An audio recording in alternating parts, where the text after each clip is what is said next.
brutes, spores, and then wizards in armor are all featured in this month's Unearthed Arcana.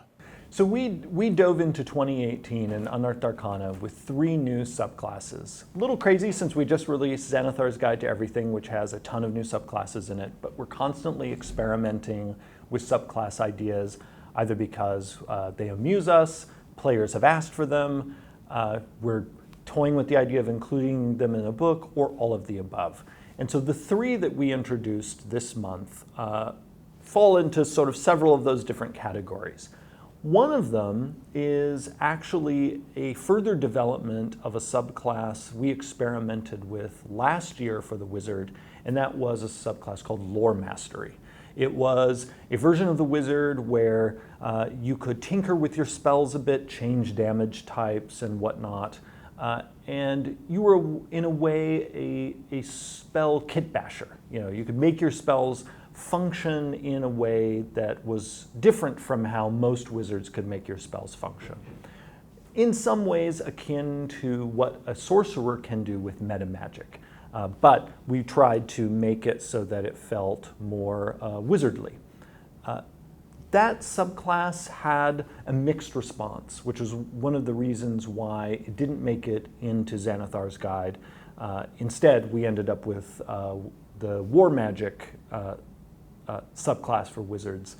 But we still thought there's something in Lore Mastery that a number of our players responded positively to, this idea of magical experimentation, different again from the sorcerer, who's our innate spellcaster, who's able to shape spells because of an inborn connection to magic itself.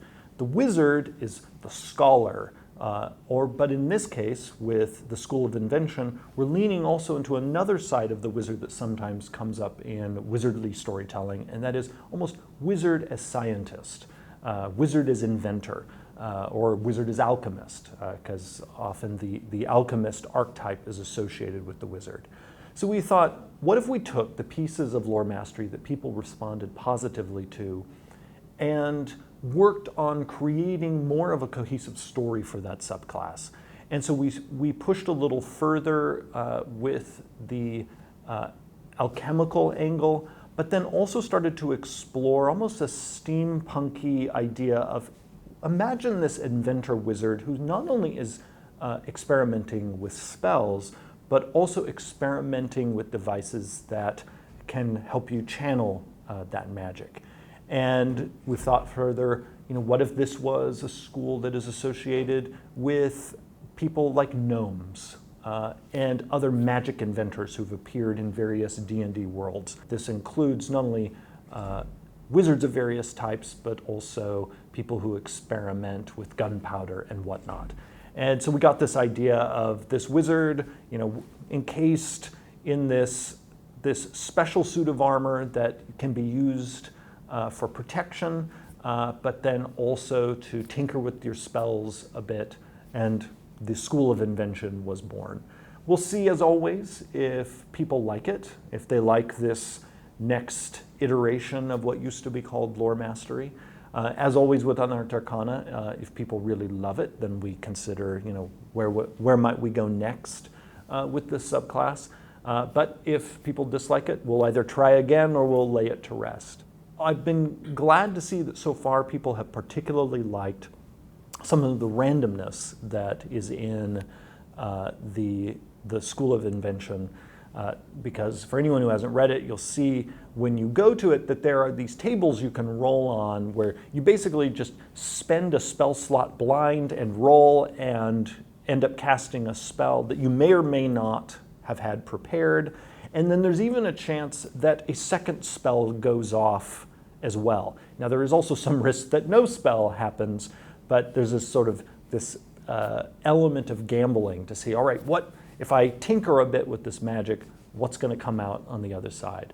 There's also still the element, like there was in Lore Mastery, of altering the spells a bit, changing damage type, adding some damage, that sort of thing. We have reined that in because one of the bits of feedback we got on Lore Mastery was like the ability to make something a mile long was indeed off the hook, way too good for many spells. And also one thing that does not appear this time that was in Lore Mastery was the ability to change which saving throw a spell was forcing a target to make. That's not there in the design currently because that's the kind of thing that it's one of those things that on the surface can seem really cool, but in play, it's often either going to result in actually no appreciable change in what's going on, or if it does result in something happening, it's often going to be an undesirable outcome that makes the combat unsatisfying. Here's a great example. If you cast a spell on somebody that, let's say, stuns them, and stuns them for a certain amount of time, and the spell normally makes you make wisdom saving throws against it to try to break out of being stunned. But you used the old Lore Master ability to change that wisdom saving throw into a strength saving throw. Well, the thing is when you're stunned, you automatically fail strength saving throws. Doing that, you essentially just broke that spell. You made it impossible for someone to break out. And this is what I mean, where you could have another case where you change it from wisdom to intelligence, and it's often going to make no difference, really, in play. So it's basically, it's too random, giving people that ability, and it often, to really use effectively, relies on kind of meta-knowledge, which is something we try to steer away from. Damage type changing, in contrast, is more in-world. It's more intuitive to say, all right, we're up against a fire elemental, so instead of shooting fire at it with this spell, I'm going to shoot ice at it, that kind of thing. Or thunder. Even there with damage types, we tweaked it a little bit and took out some of the damage types like psychic and force, which very few monsters have resistance to, because we didn't want every spell to just get switched over to force or psychic. We wanted there to still be some meaningful choice. And also, if something is an elemental visible effect in the world, it should continue to be that. That's why in the School of Invention, you could change fire to ice, for instance, but you can't change fire to psychic. The fireball isn't suddenly blasting people's minds. It's still going to be some kind of elemental effect out in the world. We also released a new circle for the Druid, the Circle of Spores.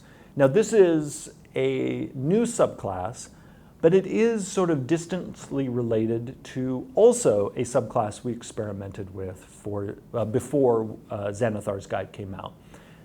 That was the Circle of Twilight. There we were experimenting with a circle for the Druid that has kind of a dark mood, something sinister about it. Circle of Twilight didn't test particularly well with playtesters, so we went back to the drawing board, and Mike Merles drafted up the Circle of Spores, which is all about these spores that are inside you, which you can use to deal poison damage to other people, and at sort of its darkest, you can, once you're high enough level, use those spores to go into the corpse of a person, animate that corpse, and have that corpse fight as a zombie. So kind of dark and a bit gross, which is what we were going for. This is a druid who is still very much about nature, but about the part of nature that involves decay, about the earth reclaiming the dead, usually through the work done by different type of fungi to spawn new life, and then in this case, spawn some undeath.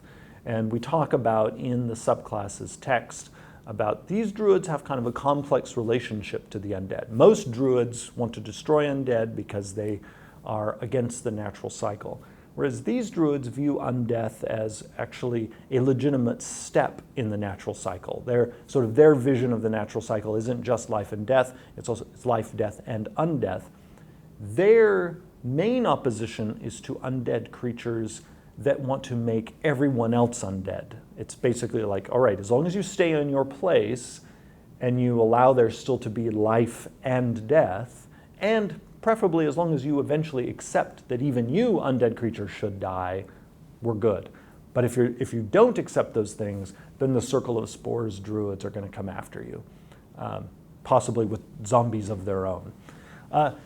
Definitely the zombie of the Circle of Spores it could be likened to the the fungus-like zombies that were in the game The Last of Us, which was a terrifying game. I actually couldn't finish it because when I tried playing it, I was really busy at the time, and I'd come home from work. It's like, all right, the last thing I need to do is sit down in front of this game and just be stressed out all night. But eventually, I hope to go back to it because it was so good. The third subclass in this month's Unearthed Arcana is the Brute. The Brute is a chance for us to tool around with a new simple fighter. We know, going all the way back to the D&D Next playtest, that in each class, our very diverse range of players like to have options, subclass options, that are complex, and also subclass options that are simple, and options that are somewhere in between. In the player's handbook for the fighter, the simple option is the champion, and the complex option is the battle master. We decided, because we've come out with a number of other fighter subclasses since the player's handbook came out, it was time for us to try out another simple one. And this time we thought, what if we did one that really leans into the fighter shtick, and that is fighting, and just made it about dealing bucket loads of damage. And that's what the Brute is all about. The Brute is about dealing a lot of damage and also taking a lot of damage. Just standing there and soaking it up, and doing so without a whole lot of complexity. The Brute, if it ends up being liked by a lot of our playtesters, like everything else, we'll go through rounds of development and whatnot. We'll make sure we get all that bonus damage just right, so it's not overshadowing other options in the game. But we always like for there to be simple options in the game for every class, simple options like the Brute. For the person who just wants to sit down and, all right, I just want to play some D&D and not have to make a bunch of tactical decisions. Again, every class has one of these. The Cleric has the life domain that's actually designed to be the simple option. The Wizard has the evocation domain. If you go through each class, you'll see there's always at least one subclass that is simpler than the others. Probably the only class in the game that really doesn't have one of these options is the Warlock. The Warlock, particularly because the Warlock has 2 decision points, doesn't lend itself as well to this design as some of our other classes. We also emphasize the simple option less when you get away from the 4 classic classes: the Fighter, the Rogue, the Cleric, and the Wizard. It's most important to us that those 4, the ones that people have gravitated toward since D&D's origins decades ago, we always want to make sure there are some simple options in those classes, and the Brute answers that. You can playtest this Unearthed Arcana on dndbeyond.com right now. I'm Todd Kenrick. Thank you for watching.